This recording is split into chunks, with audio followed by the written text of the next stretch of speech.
আসানসোলের দক্ষিণ থানার কালাপাহাড়িতে একটি পথ দুর্ঘটনায় অভিজিৎ আলী নামে এক যুবক নিহত হয়েছেন। বুধবার রাতে জামুরিয়ার শ্রীপুর বন্ধুর জন্মদিনের পার্টি থেকে মোটর বাইকে করে আসানসোলের ডামরা এলাকায় ফিরছিলেন তিনি। ফেরার সময় একটি গাড়ি মোটর বাইকে ধাক্কা মারে, যার ফলে ঘটনাস্থলেই মারা যান এবং তার সঙ্গী দুই যুবক আহত হয়েছেন। আহতদের স্থানীয় বেসরকারি হাসপাতালে ভর্তি করা হয়েছে এবং এলাকায় শোকের ছায়া নেমে এসেছে।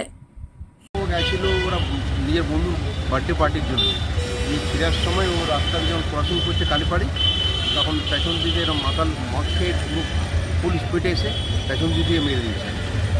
সেটাকে একদম মানে সঙ্গে সঙ্গে স্পোর্ট হয়ে গেছে। আমার কী নাম ছেলের? অভিজিৎ আলী।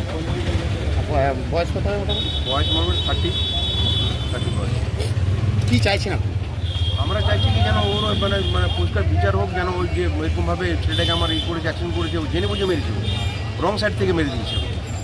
মানে ক্ষতিপূরণ চাইছেন? মানে ক্ষতিপূরণ তো দিতেই হবে। আপনার নাম? আমার নাম সিদ্ধদেব হাড়ি। আপনি কে হন? আমি অভিজিতের কাকা।